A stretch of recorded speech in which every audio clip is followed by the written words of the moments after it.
Hey, what is going on, Sports Galaxy fans? Today we're coming at you with predictions for the AFC West teams' final records and standings. And if you didn't see the AFC North, AFC East, and AFC South predictions already, be sure to check those out. But today we're going to be covering the Chiefs, the Broncos, the Raiders, and the oh-so-dangerous Los Angeles Chargers. We're going to be going over their full schedules and game-by-game analysis, so be sure to watch the whole thing and don't miss out on your favorite team. Alright, let's get right into it. We got the Las Vegas Raiders first. Week 1, they go against the Carolina Panthers. The Panthers really improved their defense. However, I don't think they're going to be able to hold up against Derek Carr, Darren Waller, Henry Ruggs, the newest addition in the draft for the Raiders, and all the other rookie receivers that the Raiders drafted. I really think that the Raiders know what they're doing. They seem to have a good future, but I don't think they're going to be too good this year to start out. However, they do win Week 1, but Week 2 against the Saints, they do take a big L in a game they really don't match up well at all with against the New Orleans Saints. But moving on to Week 3, we got the New England Patriots coming into town in Foxborough. My bad. They actually lose to the Patriots here, even without Tom Brady. Still, that secondary is just good enough to carry a team to the playoffs by itself. But we'll see how that works out for the Patriots next season. Week 4 against the Bills, another loss, and then they have at the Kansas City Chiefs in Week 5. They start off 1-4 going into the Week 6 bye week. Unfortunately, this is not looking like a good season for the Oakland Raiders. However, Week 7, the Raiders get revenge on Tom Brady, and Gruden gets revenge on the Tampa Bay Buccaneers. And the first time in 4 years that Gruden has played his former team, he pulls out a win. Very impressive play by the Raiders in this game. Yeah, I think the Raiders match up really well against the Buccaneers. Buccaneers coaching staff, unfortunately for Brady, I don't think is very competent, honestly.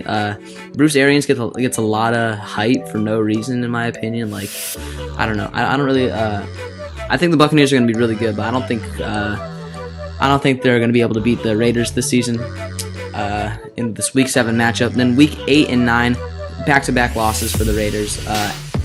Both road games, really hard to win back-to-back road games. Even the best teams in the league can't do that. The Browns, the Chargers, two very good teams that end up getting potentially getting wild card seedings this next season. And then Week 10, we got the Denver Broncos to start the second half of the season. Then Week 11, the Kansas City Chiefs, Atlanta Falcons end up losing those two games.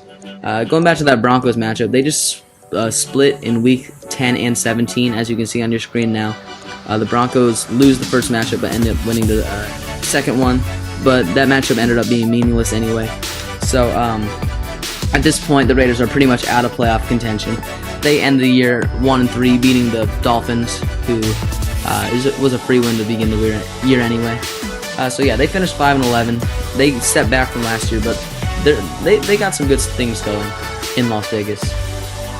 Now the Kansas City Chiefs, the reigning Super Bowl champions, in Week 1 against the Houston Texans. They end up winning, but to many surprise, they lose at the Chargers in Week 2, and then at the Ravens in Week 3. They start the year 1-2. The last time a defending champion started season 1 or 2 was in 2000.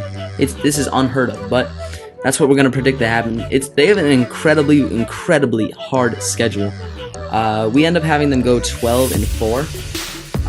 Just because of the talent of their team, but like, look at the teams they have to face up against: the Buccaneers, the Saints, the Chargers on the road, the Ravens on the road, the Raiders twice, the Bills, the Broncos twice, who are another upstart team, the Chargers twice. They end up getting wins in a win in one of those games. But yeah, very hard schedule for the Kansas City Chiefs. They have a lot of free wins though. Week 8 against the Jets. Week 14 against the Dolphins. But yeah, they definitely arguably have the hardest schedule in the league this year. But they're still able to go 12-14 and get the second seed in the AFC. Now moving on to the Los Angeles Chargers. I think they're going to surprise some people this year. Last year they went 5-11, and that absolutely shocked me. It was mainly due to how poorly Phillip Rivers played. But now with Justin Herbert, the rookie, hopefully he can be more consistent. But I don't have too much faith in him. However, I do have the Chargers starting off the year 7-2. That's right, 7-2. They start off easy. Week 1 against the Bengals. That's pretty much a free win. Week 2 against the Chiefs. I'm giving them the win there just because of home field advantage. However, home field advantage doesn't mean much for the Chargers as they play in a soccer field, as I'm sure many of you know. But yeah, I think the Chargers are going to surprise some people. They have some really good speedy corners in Chris Harris Jr., Casey Hayward, and Derwin James is back as a safety. So I think this team is going to surprise a lot of people. Obviously, Joey Bosa still wrecking havoc on the defensive line. Yeah, this team is going to be really good. Week 3 against the Panthers, they get a W. They start off the year 3-0. Now going into the Week 4 matchup at the Buccaneers and then at the Saints the following week, they lose back-to-back. Both of those teams end up being very, very good, so they don't have much to be afraid of, or ashamed about, because both of those teams are very good teams. The Saints, obviously, with Emmanuel Sanders, Michael Thomas, improved their receiving core incredibly, even when they already had one of the better teams in the NFL. And Drew Brees, the absolute beast at quarterback. And then Week 6 and Week 7 for these Chargers, and Week 8 and Week 9, if you want to call that a free win. 4 straight free wins: Jets, Dolphins, Jaguars, Raiders. Very, very easy schedule after those 2 losses in Week 4 and 5. So they start off the year 7-2, but then from there it kind of falls off a bit after the Week 10 bye week. The Denver Broncos on the road in Mile High, very hard place to play. They end up losing that game. And then Week 12 at Buffalo Bills, another very hard place to play. Kind of a old stadium, but very passionate fans in Buffalo, as I'm sure a lot of you have seen Instagram video of them breaking tables and whatnot. Pretty crazy, loyal fans. A very hard place to play, so they end up losing. So at this point, they're 7-4 going into Week 13. They end up beating the Patriots at home, losing to the Falcons at home in Week 14, and then beating the Raiders on the road Week 15. And against the Broncos, Week 16 at home, take a W after losing to them on the road. And then Week 17, when they're fighting for that first wild card position, they end up losing to the Kansas City Chiefs. So they are unable to obtain it. But they still get the second wild card. A very, very solid year for the Chargers, who have one of the most underrated defenses in the league. Could be definitely top 5 next year when it's all said and done. And hopefully Herbert's able to lead them to the playoffs like I predict them to. Now, finally, the last team, Denver Broncos. I know a lot of people have a lot of hype for this team, but I just really don't see it. I definitely think they're going to do good at the start of the year, just because Drew Lock is known to be a very smart quarterback who studies a lot.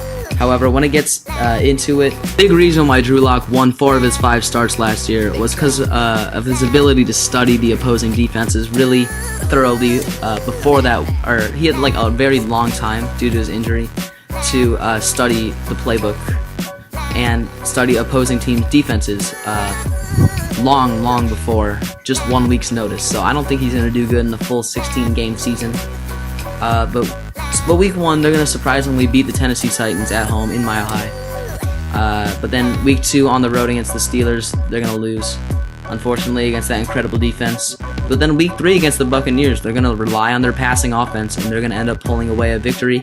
And then, in my opinion, a free win in MetLife against the Jets.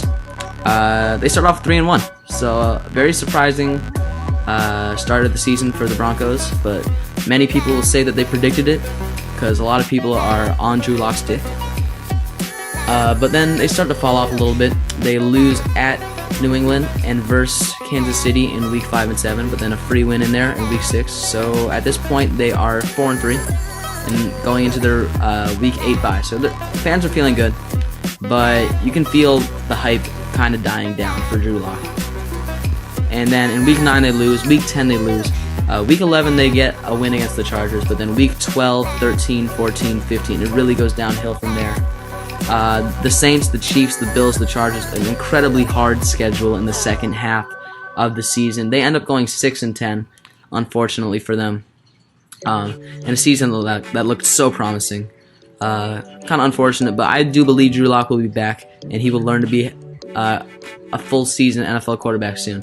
So yeah, nothing to hold your heads down about, Broncos fans. But I have you going 6-10. This is not going to be your year. Maybe next year.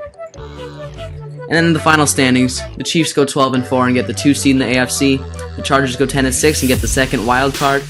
The Broncos go 6-10, finish 11th, and the Raiders go 5-11, finish 12th. Hope you guys enjoy. Make sure to subscribe to be entered into the giveaway, and have a great day. Peace out.